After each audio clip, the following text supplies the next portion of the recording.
Guys, today we talk about how can you fix this problem or know how you can do that on your Photomath app.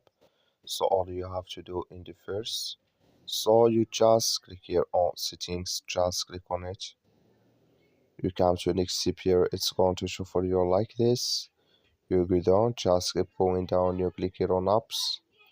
You come to apps list and here you're looking for Photomath app. You just click on search, then here add Photomath. It's going to show for you like this here. You click on it, so then you come to next step here, click on first stop, click on OK, then you go down, just click on storage. You come to storage here, you just click on clear cache. Then all you have to do, you just turn off your Wi-Fi and turn on it again, then it's going to work with you. That's all you have to do. That's all. Thank you for watching. Don't forget to support us by liking, subscribe.